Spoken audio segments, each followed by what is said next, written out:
bom dia, paz do Senhor Jesus. Você que está nos ouvindo pela Chama Viva FM 94,7, obrigado pelo carinho da audiência. Um grande abraço para o Edivan, o Jackson, a irmã Carminha, todos que fazem a Chama Viva FM 94,7. Eu quero mandar um abraço também para todos os ouvintes que estão sintonizados pela internet, sempre nos ouvindo. Vai um abraço muito carinhoso para a Elaine, que está mandando uma mensagem aqui pelo MSN, através do nosso site. Elaine, Deus continue te abençoando. E ela teceu um comentário sobre a nossa enquete de hoje. Ela disse que o tema é bastante duvidoso, mas acha que não. Pois como você vai alimentar o conhecimento da palavra de Deus? Essa é a opinião da nossa querida irmã Elaine, que está nos ouvindo pela internet. Um grande abraço para você.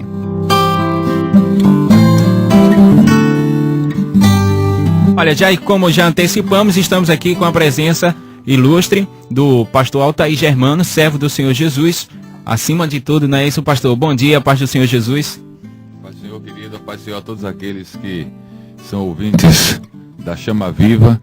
É um prazer estar aqui novamente com os nossos amados apresentadores e nessa manhã para conversarmos um pouco sobre essa enquete que fala-nos sobre a possibilidade ou não de vida cristã fora da igreja.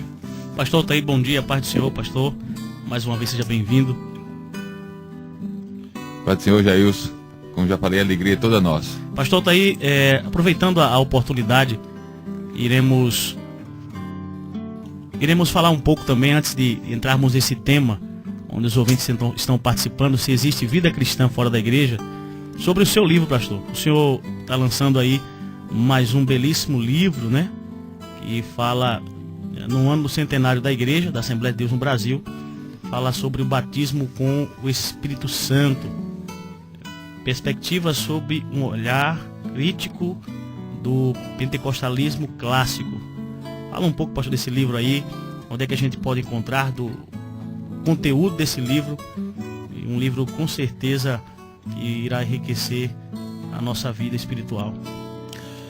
Eu pensava, irmão Jailson, sobre o centenário das Assembleias de Deus no Brasil. Inclusive esse ano, em todo o país, há muitos eventos, escolas bíblicas de obreiros, conferências de educação teológica, congressos de mocidade, congressos de missões, que estão aproveitando o centenário e enfatizando essa questão dos princípios doutrinários do pentecostalismo, daquilo que chamamos de pentecostalismo clássico. Daqui a pouco eu falarei sobre isso.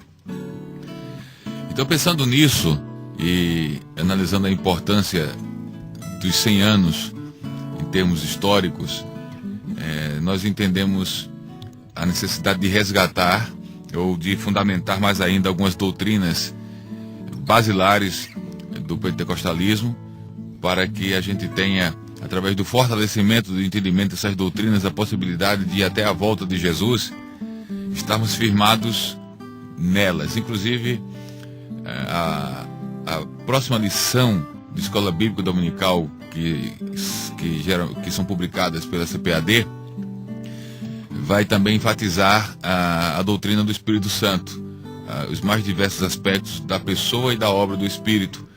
Então há todo um movimento, um mover em direção a essas questões doutrinárias no ano do centenário, e daí nasceu a ideia de escrevermos sobre o batismo com o Espírito Santo. Só que ao surgir a ideia, eu tenho repassado para muitos aspirantes a escritor e para outros companheiros que na produção de um livro, aquele que pensa em produzir precisa ponderar algumas questões. Primeiro, se o livro vai agregar algo de novo ao que já existe sobre o assunto.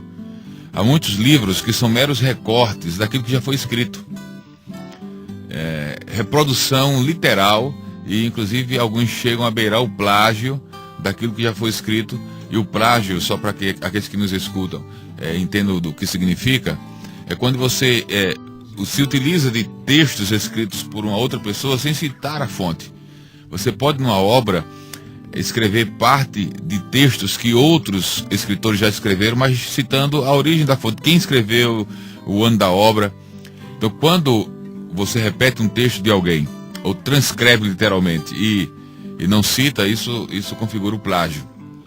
Então há livros publicados que são verdadeiros plágios e outros que são meras repetições daquilo que já foi escrito, que não agrega nada de novo. Então um livro é importante que ele traga uma perspectiva nova de um assunto que já foi tratado, ou que ele seja organizado de uma maneira que venha a trazer também uma apresentação inovadora, ou novos conteúdos, ou um conteúdo que contemple o que já foi escrito, mas com uma proposta inovadora. Eu não trago nada daquilo que não já foi escrito sobre o batismo do Espírito Santo. Agora, a forma como eu estruturei o livro, ela é inovadora. Quer dizer que é nada além, assim, nada que foge da base doutrinária. Nada, nós estamos inovando nesse nosso livro, o Batismo com o Espírito Santo, que tem como subtítulo Perspectivas sobre um olhar crítico do pentecostalismo clássico. Nós estamos inovando porque nós estamos agregando numa só obra. É uma obra pequena, eu tenho falado para alguns, é frasco de perfume francês. Pequeno, mas valioso pelo valor da essência. É um livro de bolso com cerca de 50 páginas, mas rico em conteúdo. Então, o que faço? No primeiro capítulo do livro, são dois capítulos apenas. No primeiro capítulo do livro, eu coloco o conceito do pentecostalismo clássico sobre o batismo com o Espírito Santo. E quando eu falo de pentecostalismo clássico, eu estou falando daquela vertente pentecostal que está diretamente ligada aos movimentos do derramar do Espírito na virada do século XIX para o século XX, ali na América, em Topenca e em Rua Azusa. Topenca e na Rua Azusa, com o movimento de onde foi mais enfatizada a questão da disseminação do pentecostalismo, né? E doutrinas foram construídas. A Assembleia de Deus no Brasil, e ela bebe diretamente desse movimento de Azusa, e daí vem a necessidade de, dentro dessa perspectiva do pentecostalismo clássico, se reafirmar alguns conceitos. Então, como dizia no primeiro capítulo, eu trago o conceito de batismo do Espírito Santo de vários nomes da teologia internacional, mundial e brasileira. Por exemplo, da perspectiva estrangeira, há dois nomes que são referenciais teóricos para os pensadores assembleianos no Brasil, que é o Meyer Pirma e o Stanley Orton. Entre os brasileiros, eu cito o Antônio Gilberto, que hoje é o grande referencial em termos teológicos na Assembleia de Deus no Brasil, e também o Claudionor Corrêa de Andrade, que publicou inclusive um dicionário teológico pela CPAD.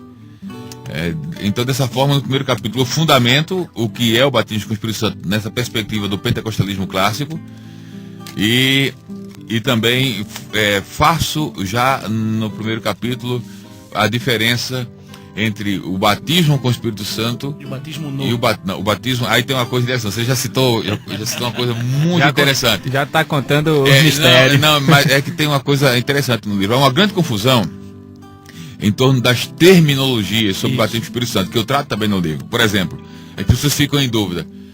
Qual a forma certa? Batismo com o Espírito Santo, batismo no Espírito Santo, ou batismo do Espírito Santo? Então isso se faz uma grande confusão em torno disso, e no livro a gente tenta destrinchar esclarecer isso, onde basicamente batismo com o Espírito Santo e batismo no Espírito Santo são terminologias usadas para a mesma experiência, para a experiência pentecostal que nós vivenciamos. Já o batismo do Espírito Santo fala de um outro tipo de batismo, que é a imersão no corpo de Cristo operada pelo Espírito, que está mais fundamentada lá no texto de Coríntios.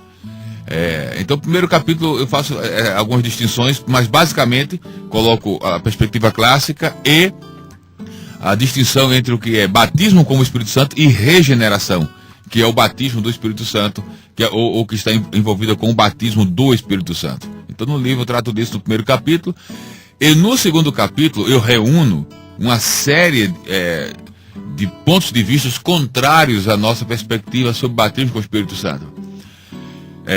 Pensadores como John Stott, e brasileiros como Augustus Nicodemos, que é reformado e tem uma perspectiva diferente do batismo do Espírito Santo. Vários outros escritores nacionais, pensadores e teólogos de outras confissões ou de outras linhas teológicas são agrupados aí. Então, o que eu ofereço de inovador no livro é isso.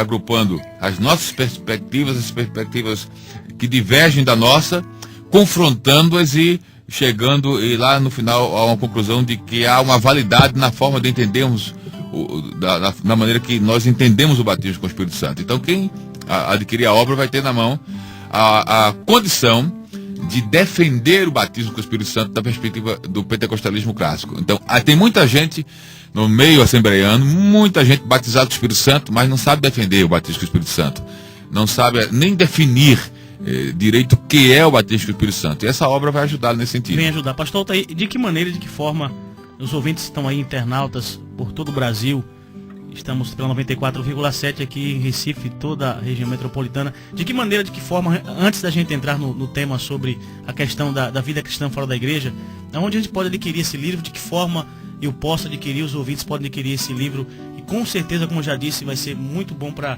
quem gosta de Bíblia, para quem gosta e quer entender e compreender a questão do batismo com o Espírito Santo.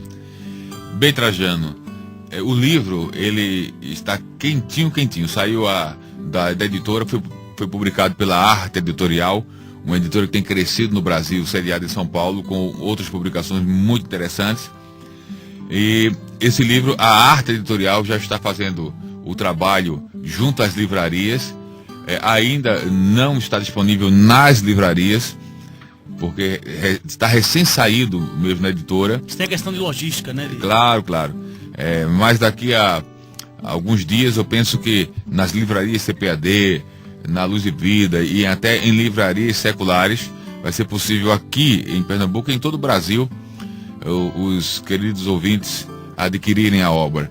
Por enquanto, talvez pedidos individuais ou as próprias livrarias precisarão entrar em contato direto com a editora. Lá no meu blog, o altairgermano.net, que é o endereço fácil, altairgermano.net, tem um link, tem a capa do livro lá e tem abaixo da capa tem o endereço do e-mail da editora.